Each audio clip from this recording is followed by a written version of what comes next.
स्वागत है आप सभी का मेरे YouTube चैनल एजुकेशनल स्टोरी में। आज की कहानी है मालती जोशी जी की कहानी, एक कर्ज एक अदायगी। अगर आपको कहानी पसंद आए तो कृपया वीडियो को लाइक एंड सब्सक्राइब जरूर करिएगा। कहानी शुरू करते हैं। दिसंबर की एक सर्द शाम थी। हॉस्टल में 7 से 9 वाला पढ़ाई का घंटा चल रहा था। वातावरण में एक सुखद शांति व्याप्त थी। दिन भर की आपाधापी के बाद मैंने भी अपने को आराम कुर्सी की गोद में डाल दिया था। पैरों पर हल्का ऊनी शॉल था और हाथ में हर्मिना ब्लैक की गोल्डन मून ऑफ अफ्रीका पुस्तक। तभी लगा दरवाजे पर कुछ खुसर पुसर हो रही है। पुस्तक पर से नज़र हटाए बिना ही मैंने कहा, यस कम इन। रोहिणी और सुजाता ने डरते डरते प्रवेश किया। कहो। दोनों एक दूसरे का मुंह देखने लगे। अरे बोलो ना, क्या फिर अरुणा से झड़प हो गई है? जी नहीं। फिर? जी वह रामकुंवर है ना, बहुत जोर से रो रही है। सुजाता ने खबर दी। बहुत जोर से रो रही है? क्या मतलब? मैंने पूछा। मतलब है फूट फूट कर रो रही है, रोहिणी ने बतलाया। 10वीं में पढ़ती थी ना, इसलिए उसकी भाषा सबरी हुई थी। भाई रो क्यों रही है? जरा ठीक से खोलकर क्यों नहीं बताती? मैंने खींच कर कहा। दीदी, उसके 50 रुपये किसी ने निकाल लिए। 50? वही तो नहीं जो सभी मनी ऑर्डर से आए थे? जी हाँ, मनी ऑर्डर लेकर उसने जल्दी में डेस्क ही में रख दिया था। स्कूल की बस आ चुकी थी ना, इसलिए। पागल है, मेरे पास रख जाती। उसे कहो ठीक से देखे, किसी किताब में रख दिए होंगे। शाम से लेकर अब तक सारी किताबें कॉपियाँ देख डाली हैं, बिस्तर और संदूक तक नहीं छोड़े। सुजाता ने कहा। अच्छा, जाओ उसे मेरे पास भेज दो, मैंने उकताकर कहा। इतना अच्छा प्रसंग चल रहा था, इन लोगों ने उपन्यास का सारा मजा किरकिरा कर दिया। दोनों दरवाजे तक आई। रोहिणी ने ठिठक कर कहा, दीदी, हम कमरे में रहने वाली लड़कियों पर तो कोई शक नहीं करेगा। उसका चेहरा बड़ा करुण हो गया था। बड़े बाप की बेटी थी, स्वाभाविक था। That we will see. तुम उसे भेजो तो। वे दोनों चली गई। अब मुझे रामकुंवर की प्रतीक्षा थी। सुबह मनी ऑर्डर लेते समय उसका श्यामल चेहरा खुशी से कैसा खिल उठा था, मुझे भूला नहीं था। अगले हफ्ते ही हायर सेकेंडरी की परीक्षा के फॉर्म भरने थे। उसे विश्वास नहीं था कि फीस की रकम 48 रुपये उसका मिडिल पास चपरासी भाई एक साथ भेज सकेगा। मैडम ने उसे आश्वासन दिया था कि फीस की व्यवस्था हो जाएगी, फिर किस्तों में अदा होती रहेगी। मुझे सचमुच उस व्यक्ति की नीच मनोवृत्ति पर बड़ा क्रोध आया जिसने रामकुंवर के पैसों पर हाथ साफ किया था। जनजातियों के लिए सुरक्षित छात्रवृत्ति के सहारे वह हमारे यहाँ पढ़ रही थी। हर महीने घर से आने वाले 10-15 रुपये के साथ वह तेल, साबुन, कॉपी, पुस्तकों का खर्च बड़ी कुशलता से चलाती थी। और तारीफ यह थी कि माथे पर सिकन तक नहीं। लेकिन यह नुकसान सचमुच बहुत बड़ा था, इसलिए उसके धीरज का बांध टूट पड़ा था। 5-10 मिनट बीते होंगे कि रामकुंवर दरवाजे पर थी। सीधे पल्ले की साड़ी में सिर और हाथ ढके वह गठरी सी बनी हुई थी। तुमने फिर स्वेटर नहीं पहना ना? मैंने पूछा। स्वेटर मैं स्कूल में पहनती हूँ, दिन रात पहनने से गंदा हो जाता है, उसने दबी आवाज़ में कहा। उसका यह उत्तर भी रटा हुआ था, पर कर्तव्य के नाते मुझे कभी कभी टोकना भी पड़ता था। ज़्यादा जोर देती तो यही कहती, यहाँ चादर ओढ़ने से भी काम चल जाता है, या यह कि हम लोग गांव के हैं, इतनी सर्दी हमारे लिए कुछ भी नहीं है। उसका बस एक उसूल था, यहाँ कैसे रहें, स्कूल में सब ठीक ठाक दिखना चाहिए। हाँ, यह रुपए खोने का क्या चक्कर है? मैंने भूल विषय पर आते हुए कहा। आंसुओं का एक सैलाब सा फिर उमड़ पड़ा। मैंने सांत्वना भरे शब्दों के सहारे उसने वही कहानी फिर दोहरा दी और मैंने उसकी लापरवाही पर नरमी के साथ एक लेक्चर पिला दिया। लेकिन इसके बावजूद समस्या तो अपनी जगह वैसी थी। प्रश्न सिर्फ खोए हुए पैसों का नहीं था, पैसों का दोबारा इंतजाम भी जरूरी था। मैंने कहा, फॉर्म भरने में तो अभी 1 हफ्ता है, तब तक तुम्हारे भाई के पास पत्र पहुंच जाएगा ना? उसने अपनी बड़ी बड़ी आंखों से मेरी ओर देखा। हम लोग यहाँ भी खोजबीन करेंगे, मैंने उसे आश्वस्त करते हुए कहा, पर तुम्हारे भाई को समय रहते खबर होना बहुत ज़रूरी है। दीदी, उसने कुछ ठहर कर कहा, मैं परीक्षा अगले साल दे दूंगी। घर से दोबारा पैसे मंगवाने की बात सोची भी नहीं जा सकती। पागल हो गई है? 50 रुपये के पीछे साल बिगाड़ेगी और अगले साल वजीफा मिल ही जाएगा। इसका क्या ठीक है? 50 रुपये, मुझे मालूम है मेरे दादा ने ये रुपये कैसे जुटाए होंगे। इसको लेकर घर में भौजी से कितनी कलह हुई होगी, इसकी कल्पना मैं कर सकती हूँ। इसी से तो कह रही हूँ, दोबारा पैसे मांगने की मैं बात भी नहीं सोच सकती। और फिर वह फपक कर रो उठी। यह समस्या उसके लिए सचमुच बड़ी रही होगी, नहीं तो घर की बात जवान पर लाते उसे अब तक किसी ने नहीं देखा था। सहनशीलता की उसकी विशेषता थी, यही उसे अपने साथ की लड़कियों के बीच लोकप्रिय बनाए हुए थी। इस छात्रावास में प्रतिवर्ष 2 सीटें आदिवासी तथा जनजाति की छात्राओं के लिए सुरक्षित थी और मेरे लिए ये लड़कियां बड़ा ही सिरदर्द साबित होती रही थीं।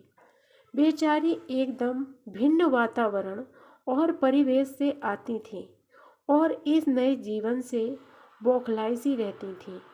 कुछ तो अपना अलग ग्रुप बना लेती, कुछ एडजस्ट करना पाने के कारण घुन्नी या फिर झगड़ालू बन जाती। लेकिन राम कुंवर इन सबसे अलग थी। वह शायद 6ठी कक्षा में हमारे यहाँ आई थी, पर उसने जल्दी ही इस नए माहौल को आत्मसात कर लिया था। देखते ही देखते उसकी भाषा में निखार आ गया था, रहन सहन भी साफ सुथरा हो गया था।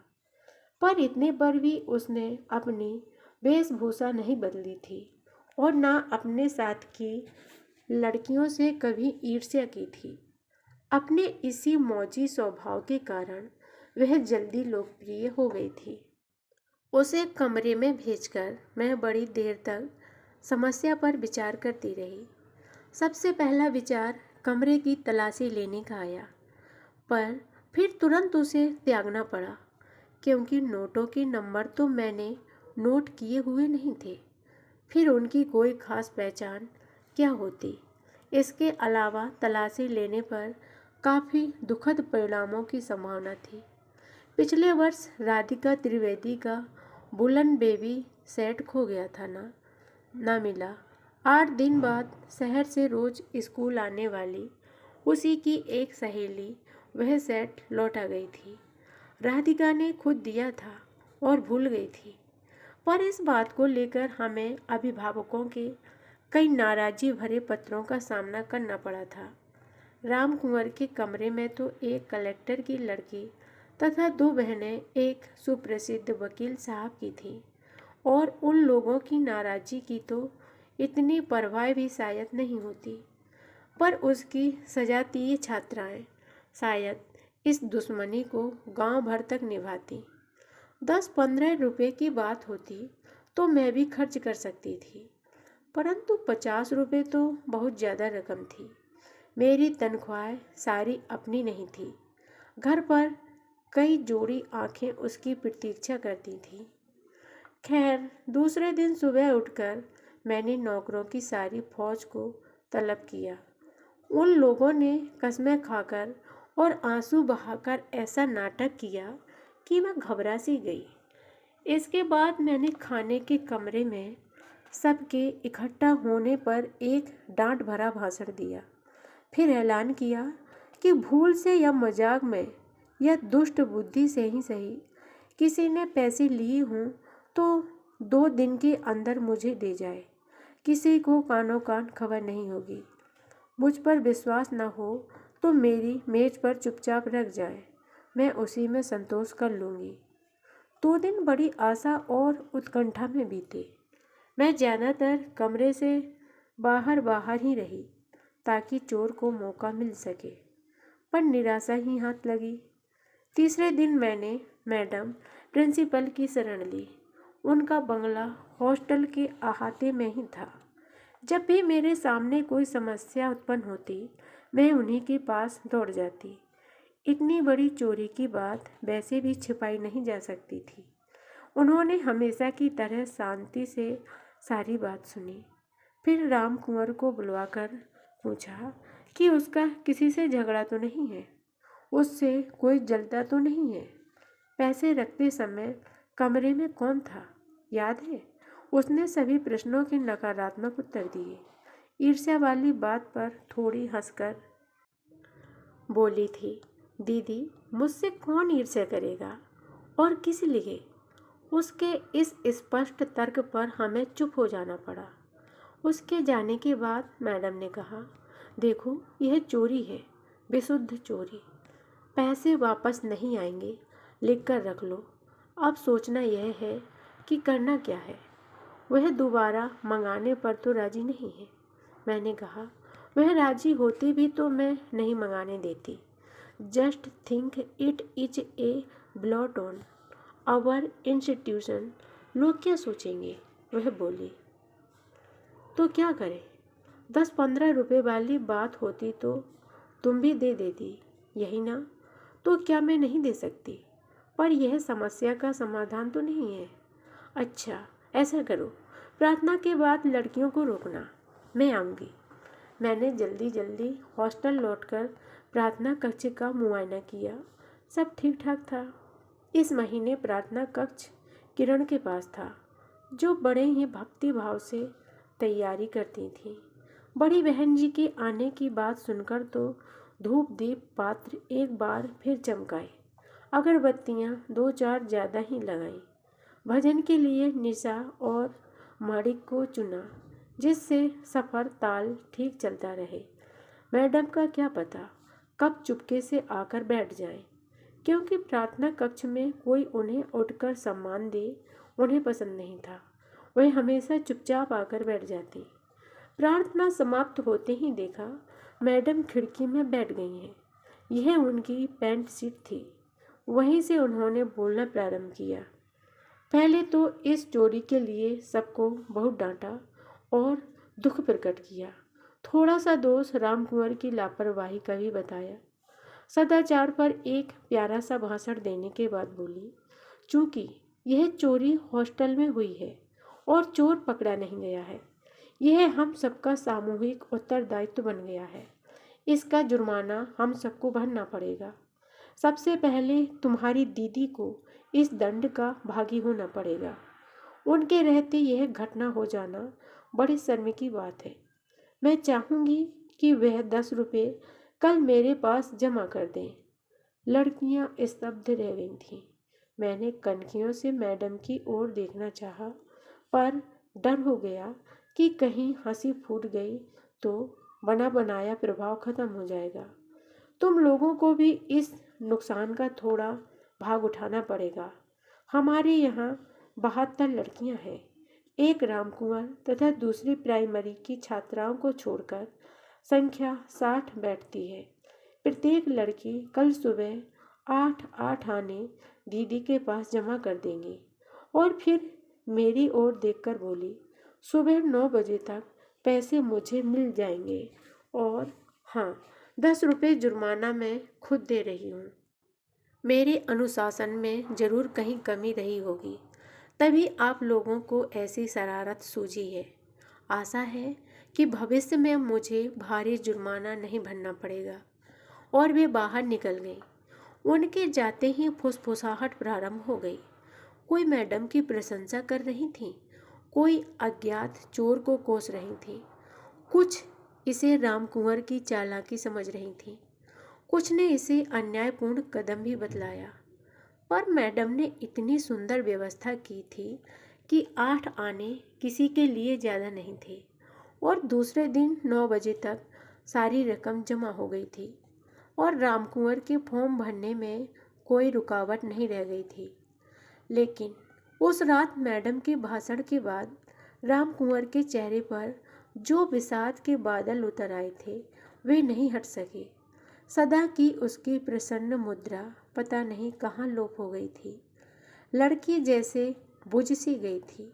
मैडम ने अपनी कल्पना में सबको एक सांकेतिक सजा दी थी, पर असल में वह सजा सिर्फ रामकुंवर भुगत रही थी। असहाय मानसिक व्यथा से उसका व्यक्तित्व करुण बन गया था। मेरी अनुपस्थिति में लड़कियां उस पर व्यंग्य भी करती रही होंगी, पर मुझ तक कभी कोई शिकायत नहीं आई और मुझे चुप रह जाना पड़ा। जनवरी के दूसरे सप्ताह में हर महीने की तरह उसके भाई का 10 रुपये का मनी ऑर्डर आया था। वही मालगाड़ी सा पता था। मुकाम इंदौर पहुंचकर मार्फत मैट्रन बाई साहब के रामकुंवर बाई को मिले। हमेशा की तरह उस पते पर मुस्कराते हुए मैंने रामकुंवर को बुलवाया।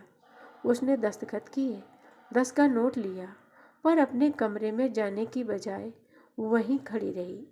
मैं हमेशा की तरह मेज पर हिसाब का रजिस्टर फैलाए बैठी थी। दीदी, उसने मेरा ध्यान बटाते हुए कहा। क्या है? उसने बिना कुछ कहे पैसे मेज पर रख दिए। यह क्या? आपके पैसे, वही जो फीस के लिए दिए थे, उसने हकलाते हुए कहा। पागल, वह तो मेरा जुर्माना था। वह कोई लौटाया जाता है? मुझे मालूम है वह कैसा जुर्माना था। वह मेरे लिए चंदा किया गया था। आप पैसे नहीं रखेंगी तो मेरा जी बहुत दुखेगा दीदी। पागल हुई हो? भला मुझे देकर तुम अपना खर्च कैसे चलाओगी? और देखो, मैंने अकेली ने ही तो नहीं दिए थे, ठीक है ना? मैंने शायद उसके मर्म को छू लिया था। वह फूट फूट कर रो पड़ी। सभी लोगों ने दिया है, मुझे मालूम है। मैं इन लोगों के लिए कभी कुछ नहीं कर सकूंगी। इनके एहसानों का बदला कभी नहीं चुका पाऊंगी। दीदी, आप नहीं जानती मुझे इसका कितना सोच लगा रहता है। काश मैं किसी लायक होती। बाप रे, बात उसके मन में इतनी गहरी तक बैठ गई है, मुझे पता नहीं था। उसको सांत्वना देना मेरे लिए कठिन हो गया। कुछ संयोग ही था कि मैडम उसी समय राउंड पर आई हुई थी और मेरे कमरे की दहलीज पर खड़े होकर सारा दृश्य देख रही थी। What's now? मुझसे नज़र मिलते ही उन्होंने पूछा। इस बुद्धू राम को समझा रही हूँ, ऐसी बहकी बहकी बातें कर रही है। कहते हुए मैंने सारी स्थिति समझा दी। राउंड अधूरा ही छोड़कर वह कमरे में आकर बैठ गई। रामकुंवर जी, वाल्मीकि रामायण पढ़ी है? जी नहीं, उसने कहा। मुझे आश्चर्य हुआ, यह रामायण कहाँ से टपक पड़ी। पर जानती थी मैडम कोई बात बेमतलब या बेमौके नहीं कहती। कुछ और बड़ी हो जाऊं तब जरूर पढ़ना। बहुत अच्छा काव्य है। कई हृदय स्पर्शी प्रसंग उसमें है।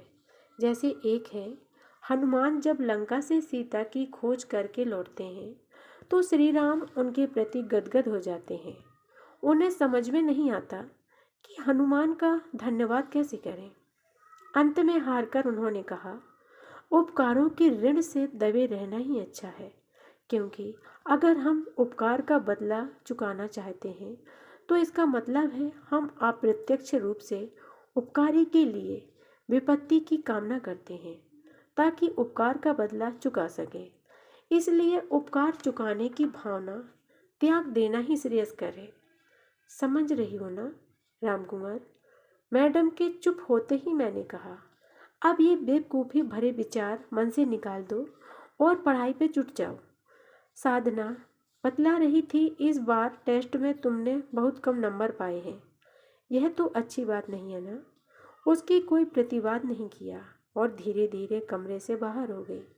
मैंने समझा मैडम के सुंदर शब्दों ने सचमुच उस पर असर किया है, क्योंकि इसके बाद धीरे धीरे उसकी मुद्रा, उसका व्यवहार पहले कैसा सहज होने लगा। जब तब हॉस्टल में उसकी उन्मुक्त हंसी फिर गूंजने लगी, मुझे भी राहत मिली। फरवरी में 11वीं की लड़कियों के लिए प्रिपरेशन लीव प्रारंभ हो गई।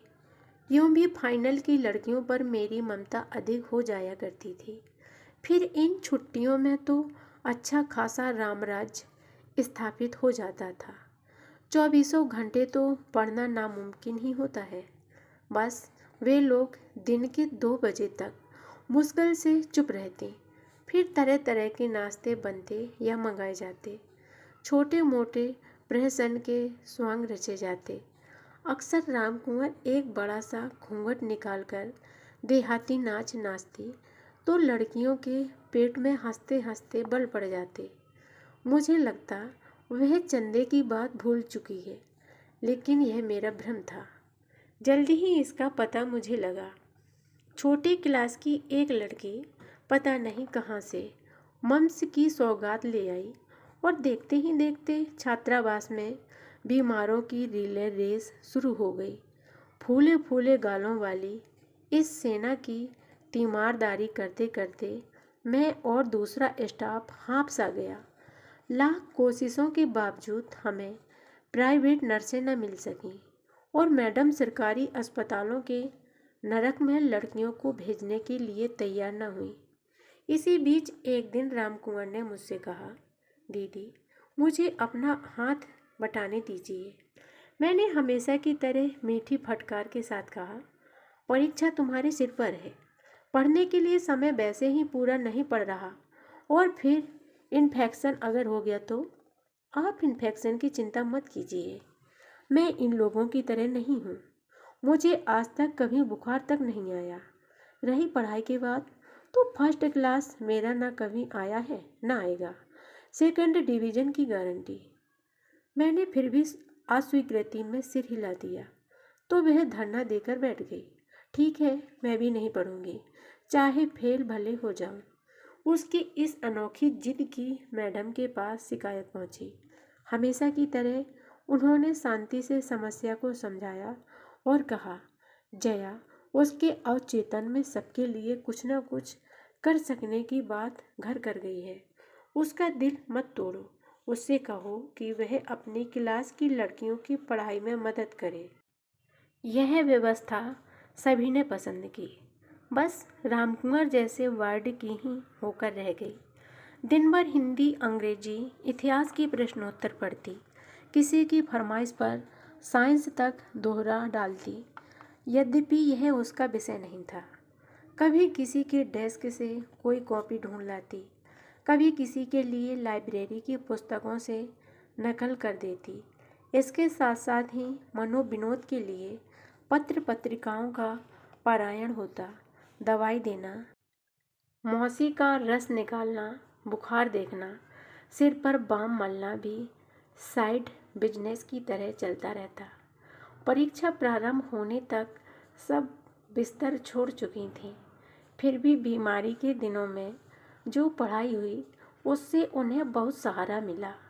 जब वे मुक्त कंठ से रामकुंवर का धन्यवाद करती तब उसका चेहरा खुशी से खिल उठता। 22 मार्च को परीक्षाएं समाप्त हुईं। हॉस्टल छोड़कर जाने वाली लड़कियों के विदाई कार्यक्रम के 2 दिन आंसू और विषाद में डूब गए। हर साल मुझे एक बार इस करुण प्रसंग से होकर गुजरना पड़ता है। ठीक कन्या की विदाई का दृश्य याद आ जाता, पर भूलकर भी यह इच्छा न होती कि ये लोग फेल होकर दोबारा पढ़ने के लिए आए। रामकुंवर को जाने की कोई जल्दी नहीं दिखाई दी। पूछ रही थी, दीदी मैं 3-4 तारीख तक जाऊं तो कोई ऐतराज़ तो नहीं है? मुझे क्या ऐतराज़ होगा, पर बोर हो जाओगी। तुम्हारी साथ वाली तो जाएंगी। जाने दीजिए, मुझे यह जीवन फिर कहाँ मिलेगा, इसलिए ज़्यादा से ज़्यादा यहाँ रह लेना चाहती हूँ। मेरा मन भर आया। मेरी सम्मति लेकर उसने भाई को 4 अप्रैल को आने के लिए लिख दिया। फिर आकर बोली, दीदी और लोगों की परीक्षाएं तो अभी बाकी है ना, मैं इनका कुछ काम बता लूँ। पता नहीं क्या सोचकर मैंने हाँ कर दी। तब वह आश्चर्य मेरे सामने आया।